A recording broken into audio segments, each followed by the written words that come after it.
Hello everyone, Radhe Radhe, नमस्ते, प्रणाम, good morning. कैसे हो आप लोग? आई होप कि बहुत ही अच्छे होंगे, स्वस्थ होंगे, मस्त होंगे। मैं भी एकदम ठीक ठाक हूँ। Welcome back to my channel Aashi Rashi vlogs. मैं हूं रुचि। तो सुबह के लगभग बज चुके हैं 7। यहाँ पे नहा धो के आ गई थी मैं पूजा करने के लिए। और ये हमारा पूजा वाला रूम मतलब कि स्टोर रूम के जैसे भी यूज़ होता है। जैसे कि आप लोगों को पता है कि हम लोग यहाँ रहते नहीं हैं, तो इस वजह से सारा सामान मतलब एक इस रूम में भी रहता है और एक जो मेरे रूम से अटैच है तो उसमें भी ऐसे जो एक्स्ट्रा सामान पड़े होते हैं ना, वो रखा है। और अभी पेंट वगैरह हुए थे ना, जो हमारा फ्रंट वाला रूम है जिसमें पेंट हुआ है, तो उसमें जितना भी सामान था तो अभी वो भी यहीं पे ला के रखा हुआ है। पूरा सेट जो है नहीं किया अभी हम लोगों ने।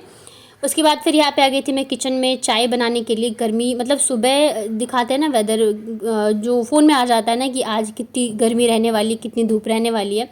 तो उसमें दिखाया था कि आज बारिश होगी मॉर्निंग में 9 बजे तक। तो मैंने कहा चलो अच्छा मौसम रहेगा, तो मैंने फिर ये सिंथेटिक वाली साड़ी पहन ली। अदरवाइज़ मैं कॉटन ही पहनती, क्योंकि गर्मी में ना फिर कॉटन ही होती है जो कि झेली जाती है। और सर पे भी पल्ला रखना रहता है तो वो मतलब टिक जाती है। बाकी ये साड़ियाँ जो है ना टिकती नहीं रहती हैं।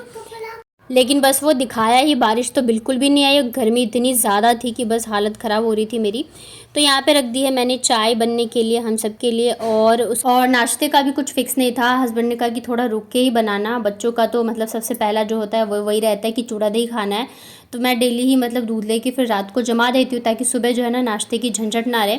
उसके बाद जो भी सबके लिए बनता है तो दोबारा में अगर उन लोगों को खाना होगा तो थोड़ा बहुत खा लेंगे। वैसे ये बच्चे खाते ही कितना है, इतना ज़्यादा पीछे पड़ो तब जाके तो थोड़ा बहुत खाते हैं। और आप लोगों को मेरी साड़ी वाले व्लॉग्स बहुत ही ज़्यादा पसंद आ रहे हैं। आप लोग कह रहे हैं मैं अच्छी लग रही हूँ। तो सच बताऊँ तो मुझे भी साड़ी पहनना बहुत ही ज़्यादा पसंद है। मतलब शादी से पहले ही होता है ना शौक, तो मुझे लगता है वो तो खैर सबको ही शौक रहता है कि शादी से पहले पहनते हैं। तो ऐसे मुझे भी साड़ी पहनना बहुत पसंद है। लेकिन अगर काम की बात करो ना, तो साड़ी में फिर इतनी कंफर्टेबल होकर काम नहीं कर पाते हैं। मतलब बहुत ज़्यादा दिक्कत हो जाती है। सूट वगैरह में ये रहता है ना, हम कंफर्टेबल रहता है तो हम भाग दौड़ कर सकते हैं, इजीली काम कर सकते हैं। लेकिन साड़ी में भाग दौड़ नहीं हो पाती है।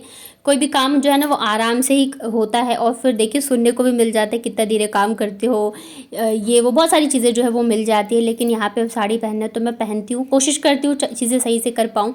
और फिर ये भी होता है कि अगर आपकी हैबिट होती है ना साड़ी में ही काम करने की तो अलग बात होती है।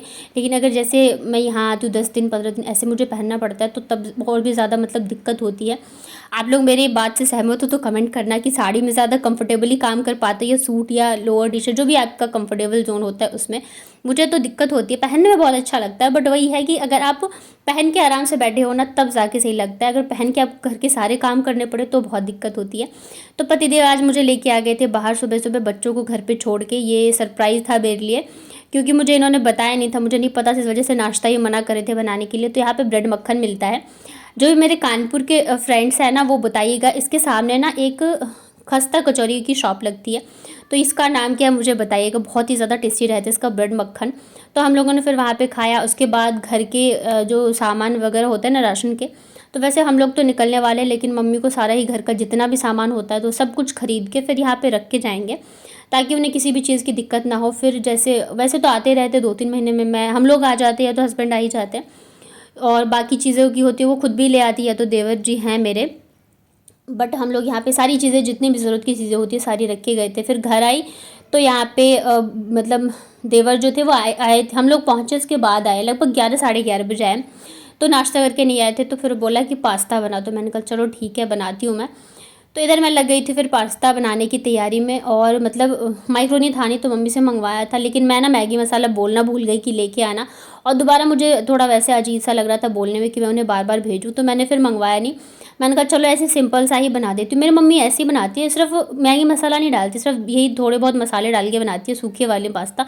इतना ज़्यादा टेस्टी बनता है। बट पता नहीं मेरे दिमाग में क्या है, मैंने वो क्या बोलते हैं सूप वाला बना दिया। और सूप वाला भी बहुत टेस्टी लगता है अगर आपके पास मैगी मसाला हो तब, लेकिन वो था ही नहीं। तो इस वजह से जो ना किसी को भी पसंद नहीं आया पास्ता।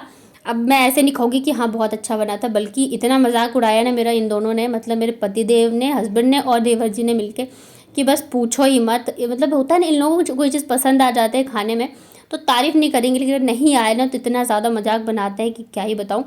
तो कह रहे थे कि अगर भाभी मन नहीं था बनाने का तो मना कर देते, ये वो बहुत सारी चीज़ें दोनों ने मिलके ऐसे ही बनाया।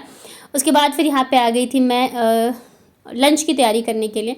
तो पहले ऐसे प्लान था कि नॉनवेज बनाने का, लेकिन फिर वो कैंसिल हो गया। तो उन्होंने कहा चलो कढ़ी चावल ही बना दो, सिंपल सा और जल्दी बन भी जाता है। तो यहाँ पे मैं लग गई थी। आज बहुत ज़्यादा लेट हो गया लंच में, अदरवाइज़ हमारे घर पे 10 साढ़े 10 बजे तक सारा कुछ हो जाता है। एक तो हम लोग बाहर चले गए थे, फिर उसके बाद घर का सामान लेके आए तो 11:30 तो वैसे ही बज गए। फिर नाश्ता वगैरह किया और प्लान था हाँ लाएंगे नहीं लाएंगे, तो 12 साढ़े 12 ऐसे ही बज गए। 12:30 बजे जाके कह रहे कि ठीक है कड़ी चावल बना दो। तो इधर क्या था ना कि मतलब जो पास्ता वास्ता बनाया था तो बर्तन ऐसे ही पड़े थे। और जब रहते हैं ना घर में सब तो ऐसे रहता है, मैं काम भी करती हूँ, थोड़ी देर बैठ के बात भी कर लेती हूँ, लेकिन आप लोगों को पता है कि मेरी सासू माँ को पसंद नहीं है कि सिंक में एक भी बर्तन रहे। मतलब अगर वो किचन में आ जाती है ना और बर्तन अगर एक भी उनको मिल गया तो खुद ही धोने लग जाती है। और मुझे अच्छा नहीं लगता है कि मैं हूँ तो मैं उनसे काम करवाऊँ और फिर बोलने भी लग जाती हैं वो। तो इसलिए मैंने कहा चलो, मतलब मैं धोने लगी, फिर उन्होंने कहा नहीं तुम खाना बनाओ, लेट हो रहा है, मैं धोती हूँ। पर मुझे अच्छा सा नहीं लग रहा होता है, बट ठीक है अभी क्या ही कर सकते हैं, गलती थी तो ठीक है। उसके बाद फिर यहाँ पे मैं लग गई थी फटाफट से पकौड़े की तैयारी में। तो एक साइड चावल रख दिए और एक साइड जो है पकौड़े बन रहे थे। मेरे मायके में ऐसा ना कि कड़ी चावल खाते हैं, लेकिन मेरे ससुराल में ऐसा है ना कि कड़ी चावल के साथ कुछ ना कुछ चाहिए होता है, मतलब भुजिया या ऐसा कुछ। पहले तो मेरे हस्बैंड की भी आदत थी, बट अब मेरे साथ रहते रहते ऐसा नहीं है, अब ये कड़ी चावल खा लेते हैं। क्योंकि कड़ी पकौड़े वाली बनाओ तो भुजिया की ज़रूरत नहीं पड़ती, सिंपल बिना पकौड़े वाले बनाओ तब की बात अलग है। तो सासू माँ ने बोला कि थोड़ा सा भुजिया भी बना दो, तो उन्होंने ही काटा था, मैं नहीं काट पाई थी क्योंकि उसमें मेरे से काटा नहीं जाता रहता। वो जो होता है ना हमारे इधर तो उसको हाँसू बोलते हैं, मुझे नहीं पता क्या बोलते हैं उसको। और चाकू जो है ना उस पर मेरा हाथ मतलब ठीक से बैठता नहीं, तो थोड़ा सा टाइम लगता है और खाने में बहुत लेट हो गया था। तो सासू माँ ने यहाँ पे जो है भुजिया काट दी थी, तो उसी में पकौड़े बनाए थे, उसी में मैंने भुजिया चौंक दी थी। इधर कड़ी की भी मैं तैयारी करी थी ताकि फटाफट से बन जाए। वैसे खाना बनने में ज़्यादा टाइम नहीं लगता, आधे घंटे में मतलब बन गए सारी चीज़ें। और उसके बाद यहाँ पे गर्मी हमारे मेरी आज बहुत ज़्यादा हालत ख़राब हो गई क्योंकि मैंने कॉटन की साड़ी नहीं पहनी थी। कॉटन में फिर भी थोड़ा सा आराम रहता है, गर्मी तो लगती है बट इतना ज़्यादा नहीं, मतलब फ़ील नहीं होता है। और एक सिस्टर का कमेंट आया था कि मतलब मैं बताऊं कि फ्रंट कैमरे से कैसे वीडियो शूट करते हैं और बैक कैमरे से कैसे करते हैं। तो थोड़ा सा ना मैं अभी बिज़ी चल रही हूँ, जैसे आपको पता है कि मैं ससुराल में हूँ, तो मतलब व्लॉग भी मेरे टाइम पे नहीं जा पा रहे क्योंकि देखिए ससुराल में जब रहते हैं तो बहुत सारी चीज़ें देखनी पड़ती है। आपका काम चाहे पीछे हो जाए लेकिन सारी चीज़ें जो है वो टाइम पे ही होनी चाहिए। इस वजह से मेरे व्लॉग्स भी जो है टाइम पे नहीं आ पा रहे थे। बट मैं कल से कोशिश करूँगी कि मेरे व्लॉग जो है रेगुलर जो मेरा टाइम है 2 बजे का मैं उस पर डालूँ। और आपको भी मैं मुझे जितनी नॉलेज है उस हिसाब से मैं चीज़ें ज़रूर से बताऊँगी, बट थोड़ा सा प्लीज़ आप वेट करना। इसके अलावा एक और सिस्टर का कमेंट आया था कि आप ने बताया नहीं कि आपकी क्वालिफ़िकेशन क्या है। तो डियर मैंने ग्रेजुएशन कर रखी है, उसके बाद फिर मेरी शादी हो गई। और हर लड़की की तरह मैंने भी सोचा था कि शादी के बाद पढ़ाई करूँगी, बट ऐसा कुछ हुआ नहीं। फिर देखिए फैमिली में लग जाओ, घर की चीज़ें होती हैं, बहुत सारी चीज़ें होती हैं। कभी बताऊँगी मैं आपको अपने बारे में, आप लोगों को बहुत सारी चीज़ें। और वैसे मुझे ना मैं एक बार जयपुर पहुँच जाऊँ तो बहुत सारी चीज़ें आप लोगों के साथ मुझे शेयर करनी है। बहुत सारी चीज़ें हुई है मतलब जो कि अभी बताया नहीं है, तो मैं आप लोगों को बताऊंगी। उसके बाद ना शाम को यहाँ पे हल्की फुल्की बारिश आई थी, तो मैं आ गई थी छत पे, मतलब बहुत ही हल्की सी आई थी। लेकिन मैंने सोचा बारिश में नहा लूँ, इतने दिनों बाद बारिश आई है, लेकिन वो सिर्फ ऐसा हुआ कि मेरी साड़ी गीली हुई और मैं नहीं गीली हुई। तो उसके बाद जाके फिर शाम को ना फाइनली यहाँ पे फ़िश लेके आए थे। देवर तो चले गए थे मेरे घर क्योंकि कुछ काम था उनको अर्जेंट, तो इस वजह से इधर ये फ़िश लेके आ गए। एक्चुअली इनका मन बहुत ज़्यादा था खाने का, फ़िश मतलब कम ही बनता है, दिल्ली में भी बना था तो ये थे नहीं। तो इस वजह से फिर इधर मैं बैठ गई थी, तो छत पे ही बैठ के मैं बनाने लगी थी क्योंकि आज जो है ना लाइट ही नहीं आ रही थी, शाम से लाइट गई हुई थी, गर्मी भयंकर वाली थी और अंधेरे में तो मतलब कैसे ही बनाती। तो जब तक यहाँ पे मैंने इसको धोया है ना, तब तक सासू माँ सारी चीज़ें लेके आ गई थी ऊपर। मैंने सोचा मैं धो के नमक हल्दी डाल के रख दूँगी, फिर धीरे धीरे करके सारी चीज़ें ले आऊँगी, बट वो अब मतलब खुद से ही सारी चीज़ें करने लग जाती हैं, तो वो लेके आ गई थी। मसाले वगैरह भी सारी चीज़ें जो है उन्होंने ही पीसी थी, बस यहाँ पे मैंने बैठे बैठे बनाया था। और ये देखो मेरे हस्बैंड को बहुत ज़्यादा था कि कब बनेगा, उनको बहुत ज़्यादा मतलब एक यही ज़्यादा पसंद है, बाकी चीज़ इतना नहीं खाते। और मेरा तो मतलब धीरे धीरे करके मन जो है ना वो पता नहीं क्यों उठता ही जा रहा है इन सब चीज़ों से।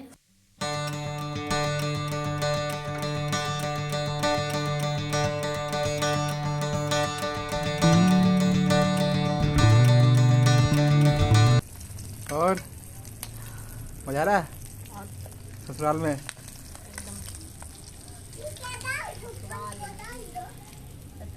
तो इधर जो है सारे मसाले वगैरह हैं, ये सब तैयारियाँ जो सासू माँ ने ही करके दी थी। एक्चुअली क्या होता है जैसे ये सब चीज़ें बनाते हैं तो आप हर चीज़ नहीं छू सकते हो, ऐसा रहता है। तो इस वजह से भी मतलब मैं जैसे इधर बना रही थी ना, तो मुझे बार बार हाथ धो के फिर चीज़ें छूनी थी, तो सब चीज़ें उन्होंने ही ला के दी थी, यहाँ पे करके दी थी। अरे पकौड़े क्या है राशि? कितने सारे पकौड़े? कहाँ है पकौड़े? कहाँ किसके पे? पकौड़े हैं? मम्मी के पकोड़े। किसके पकौड़े? मम्मी के पकोड़े। किसने बनाया?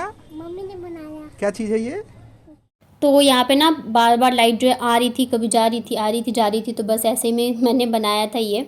और हर चीज़ जो है ना, सारी चीज़ अलग रहती है, मतलब जो भी जिस बर्तन में बनता है तो सारे बर्तन वगैरह, गैस चूल्हा, हर एक चीज़ जो है ना अलग रहती है। और गर्मी भी बहुत ज़्यादा थी तो ऊपर ही चटाई लेके आ गए थे। बाबू उधर जो है कर रही थी योगा और मैं फटाफट से लगी हुई थी कि बन जाए, क्योंकि अंधेरा था तब तो ठीक था कि बस बन रहा था। लाइट जल गई थी ना तो फिर ऐसा लग रहा था कि कहीं दिख ना जाए। वैसे तो छत हमारी जो है ऊंची है, आसपास इतना कुछ है नहीं तो दिख नहीं रहा था। और ये देखो ये सारे मसाले जो हैं तो इन्हें मैं एक एक करके डालूंगी। इधर अदरक लहसुन ही है, ये अदरक नहीं डाला था। तो ये यहाँ पे लहसुन है, तो सबसे पहले जो है मैं लहसुन को यहाँ पे भून ले रही हूँ। और पता है मतलब वैसे ससुराल में हेल्प तो मिल जाती है, लेकिन हेल्प मिलती है तो फिर सुनना भी पड़ता है। और एक कमेंट जो है बार बार आ रहा था, इसका मैंने जवाब भी दिया था, लेकिन शायद उन्होंने व्लॉग नहीं देखा या पता नहीं। तो वो बार बार यही पूछ रहे हैं कि आपके तो हस्बैंड अकेले हैं, तो आपके देवर कहाँ से आ गए, आपके देवर जी कहाँ से आ गए। तो डियर, मैंने पहले के व्लॉग में भी बताया था, अभी भी बता रही हूँ। मेरी जो चाचा ससुर यानी कि मेरे हस्बैंड के जो चाचा जी हैं, उनके बेटे हैं 2 और वो हम मेरे देवर ही हुए। हमारे इधर तो देवर ही माना जाता है। और अच्छा मतलब एकदम क्लोज ही हुआ ना, मेरे ससुर जी के छोटे भाई हैं, उनके बेटे हैं, तो मेरे देवर ही हुए ना, तो इस वजह से मैं देवर जी बोलती रहती हूँ। और वो आते हैं तो तभी मैं बताती हूँ। और मेरे हस्बैंड अकेले ही हैं, घर के परिवार के किसी भी सदस्य को छुपा के मुझे क्या ही मिलने वाला है बताओ। जितने लोग रहेंगे मैं उतने ही तो बताऊँगी आपको। तो इसके बाद ना फिर ज़्यादा कुछ मैंने शूट नहीं किया। फ़िश की रेसिपी मैंने शेयर करी थी जब मैं मेरे घर पे थी। तो आपको अगर देखनी हो बिहारी स्टाइल सरसों वाली फ़िश तो आप वहाँ पे जाके देख सकते हो। चलिए फिर मिलती हूँ नेक्स्ट व्लॉग में, तब तक अपना ध्यान रखिए, स्वस्थ रहिए, मस्त रहिए। वीडियो अगर पसंद आया है तो वीडियो को लाइक करिएगा, चैनल को सब्सक्राइब करके नोटिफिकेशन बेल को ऑन कर लेंगे तो मेरे सारे वीडियोज़ की नोटिफिकेशन आप तक पहुँच जाएंगी। चलिए मिलती हूँ फिर नेक्स्ट व्लॉग में, तब तक अपना ध्यान रखिए।